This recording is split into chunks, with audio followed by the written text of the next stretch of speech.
స్వామి, నేడు తమ ముఖం పైన విషాద ఛాయలు అలుముకున్నాయే, ఏమిటి కారణం? కారణం స్వాభావికమే.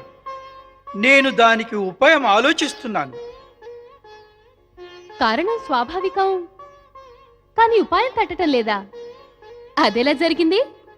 నేను ప్రతిదినం అనుక్షణం పరమేశుని దర్శించేవాణ్ణి. మరి ఎన్నో దినాలుగా పరమేశుడు బయటికి రాలేదు, నాకు దర్శనమే కాలేదు. అందుకే నా మనస్సు వ్యాకులమైంది. పరమేశునికి ప్రియమైన నందీశ్వరా, వివాహం పిమ్మట పరమేశ్వరుడు పార్వతీదేవి సమాధి స్థలంలో దర్శనం ఇచ్చేది వారి ప్రణయ సమాగమం పూర్తయినప్పుడే.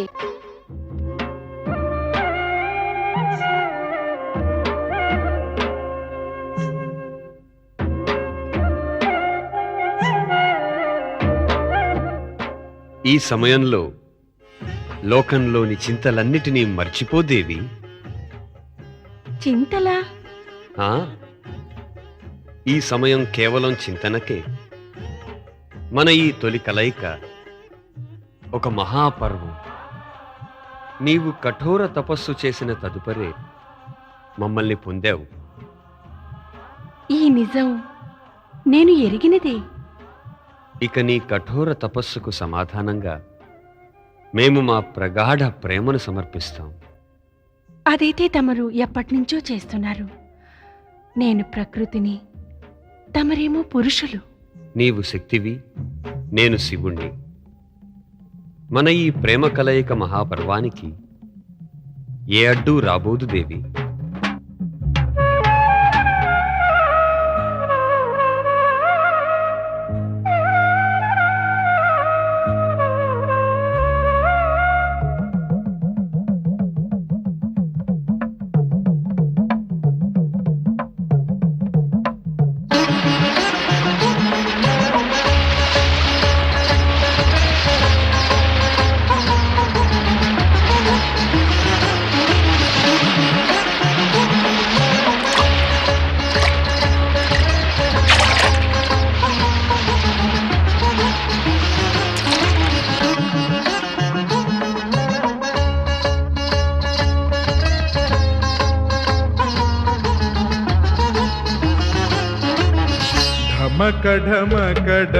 ढमकढमकढमरुकमृगे ढमकढमकढमरुकमृगे शंकरुतो न पार्वतीयाडे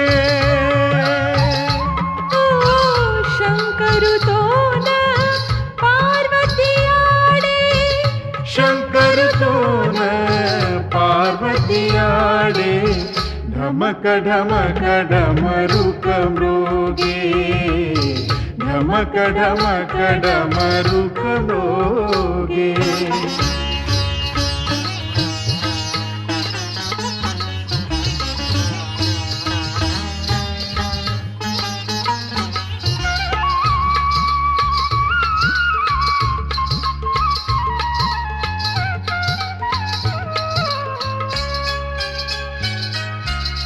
పులి చర్మముతో వెలిగే రూపం, సుందరముగ విరిసే లావణ్యం. ఈశుని కన్నులలో అనురాగం, ఓ ఈశుని కన్నులలో అనురాగం. పార్వతి చంచల వీక్షణ రాగం. ఢమకఢమకఢమరుకమృగే ఢమకఢమకఢమరుకమృగే.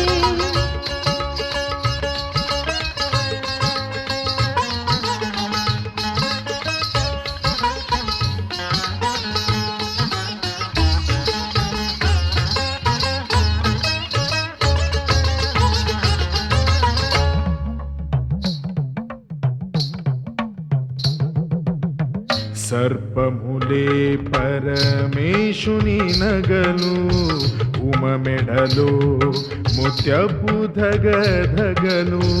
ఈశు త్రిశూలపు కాంతులో మెరిసే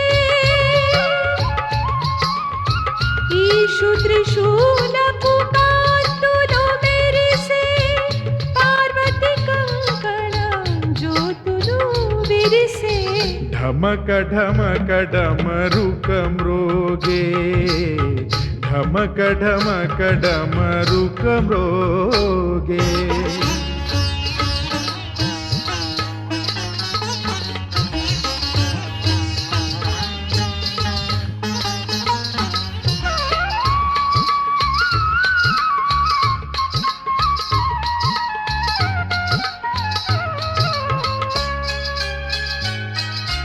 జటాజూటమున చంద్రుని తేజం మందాకినిలో మ్రోగే రాగం హిమనగరంలో హృదయోల్లాసం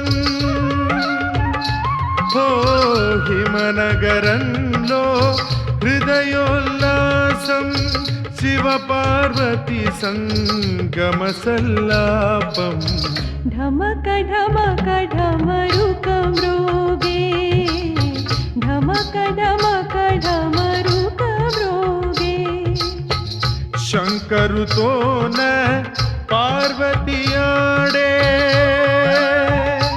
ఓ శంకరుతోన పార్వతియాడే శంకరుతోన పార్వతియాడే ఢమక ఢమక డమరుక మ్రోగే ఢమక ఢమక డమరు ఢమక ఢమక డమరు ఢమక ఢమక డమరుక మ్రోగే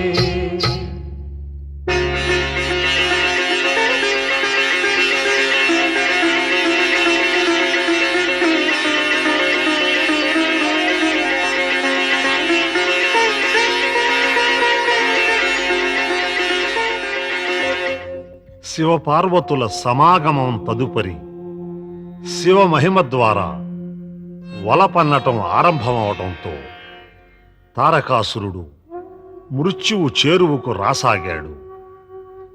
భక్తవత్సలుడు శివుడు దేవేంద్రునికి తారకాసురుని వధ గురించి నమ్మిక కలిగించినప్పటికీ దేవేంద్రుడు తారకాసురుని భీతి నుంచి విముక్తుడు కాలేకపోయాడు. పరమేశ్వరుడు మన ఆందోళన తీరుస్తామన్నారు. శీఘ్రమే మనకు తారకాసురుడి భయం తీరిపోతుంది. అసురాధిపతి మహాబలి తారకాసురుడికి అసురాధిపతి మహాబలి తారకాసురుడికి మహాబలి తారకాసురుడికి ఆగండి. మీరెవ్వరూ స్వర్గంలోనికి ప్రవేశించలేరు.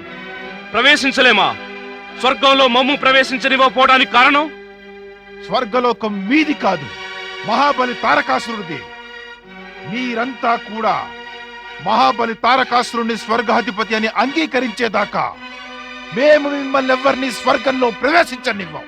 ఇదేమి మొండితనం, ఇదేమి దారుణం మేఘాసురా? స్వర్గానికి అధిపతి ఇంద్రుడే కదా. అందువలనే నీ స్వామి అన్యాయపూర్వకంగా స్వర్గంపై అధికారాన్ని పొందినప్పుడు అతడి వరదాత అయిన బ్రహ్మదేవులే అతన్ని స్వర్గం నుంచి బహిష్కరించారు. ఇదంతా జరిగిన తరువాత కూడా ఈ నిజం నీకు అర్థం కాలేదా? స్వర్గంపై కేవలం ఇంద్రుడికే అధికారం ఉంటుంది, ఇంద్రుడికే. పాలించి ఇక నీ ప్రేలాపన. తీసుకెళ్ళండి ఇప్పుడే వీళ్ళని మహాబలి తారకాసురుడు వద్దకు, శోణితపురానికి పదండి. అసురాధిపతి మహాబలి తారకాసురునికి జయము. అసురాధిపతి మహాబలి తారకాసురునికి జయము. దేవర్షి, తమరిలా జయము పలికినంత మాత్రాన ఆ దుష్టుడు స్వర్గాధిపతి అవుతాడా? దేవేంద్ర, సంకటం తీరాలంటే ఏదో కొంత సర్దుకుపోవాలి, కాని దాన్ని పట్టించుకోరాదు సుమా. నారాయణ నారాయణ. అంటే నారదలీలా? సమయం అలాంటిది. ఏమిటా గుసగుసలు మీరోను? గుసగుస కాదు, కేవలం రుసరుసలే. ప్రయత్నం చేస్తున్నాను. మహాబలి తారకాసుడికి జయం పలకాలనేది ఇతడి బుద్ధికెక్కుతుందా అని. పలకండి. అసురాధిపతి మహాబలి తారకాసుడికి జయము. అసురాధిపతి మహాబలి తారకాసురునికి జయము. జయము. అసురాధిపతి మహాబలి తారకాసురుడికి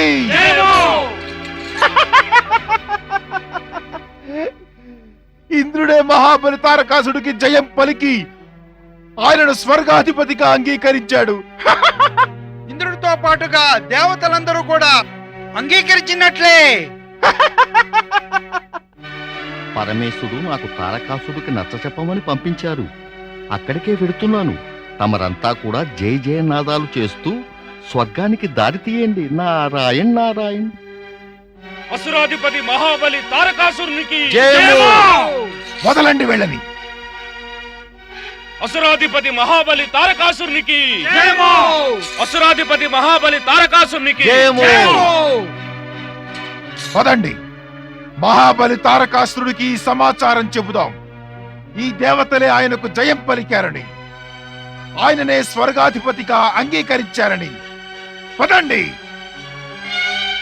స్వర్గాధిపతి దానవరాజు మహాబలి తారకాసురుడికి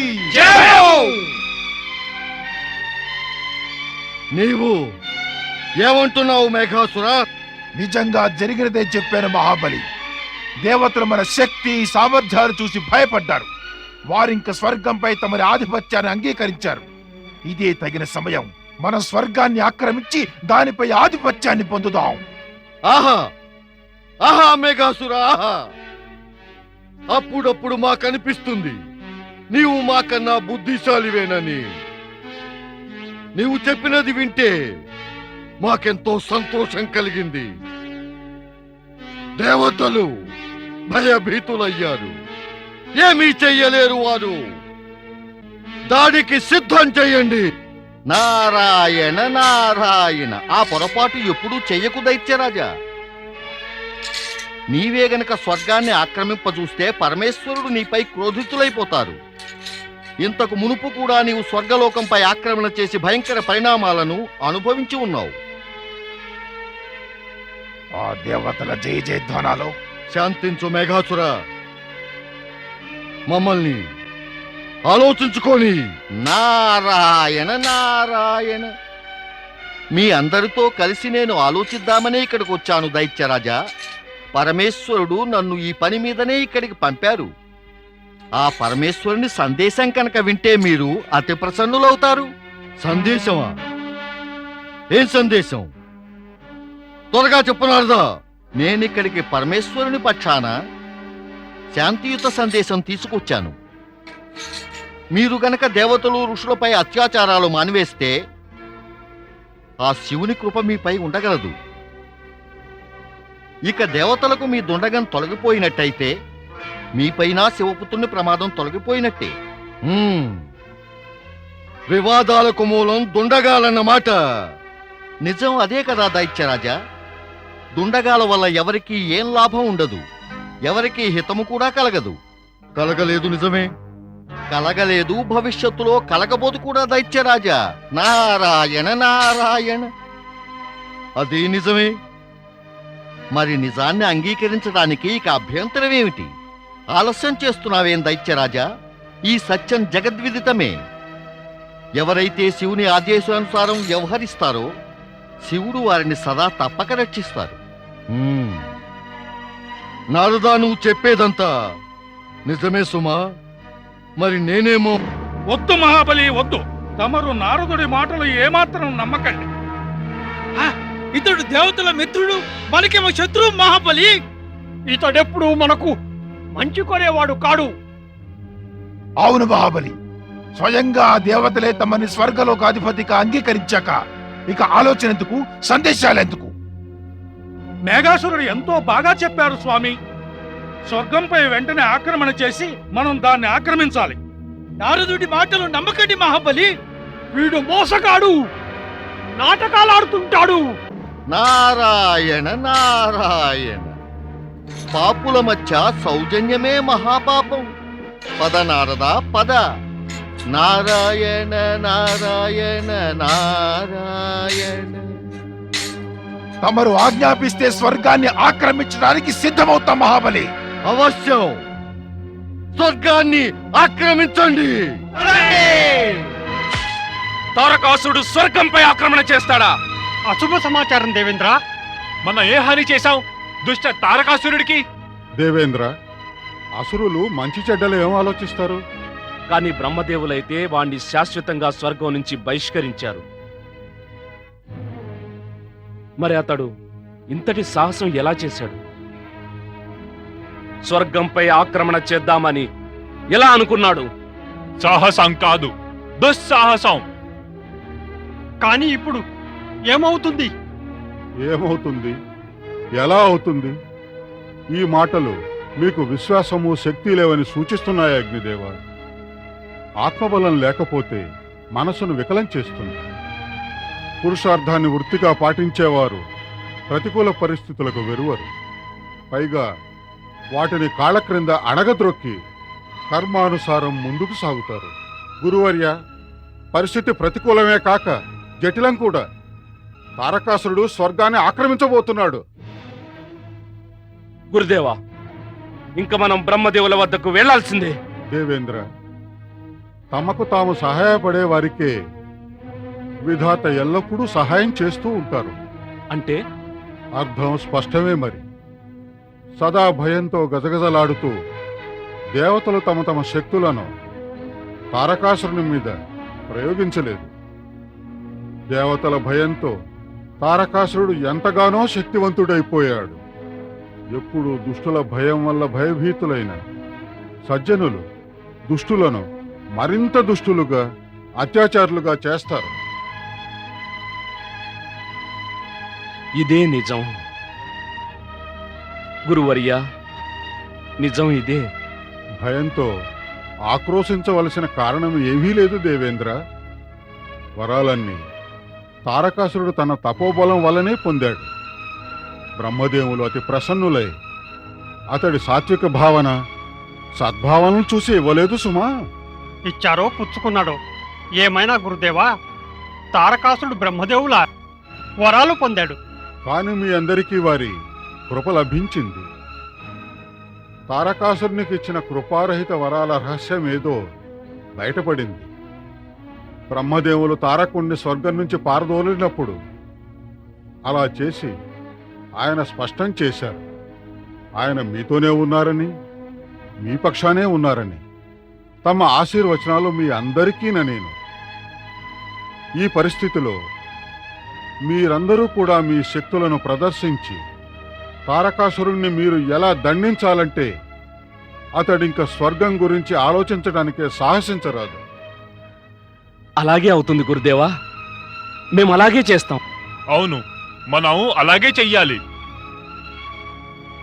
అయితే మనం ఇంకా తారకాసురుడి ఆక్రమణను ఎదిరించడానికి ఉద్యుక్తులం కావాలి. అవశ్యం మేఘదేవా, అవశ్యం. మనం తారకాసురుని ఆక్రమణను ధైర్యంగా, వీరోచితంగా ఎదుర్కొందాం.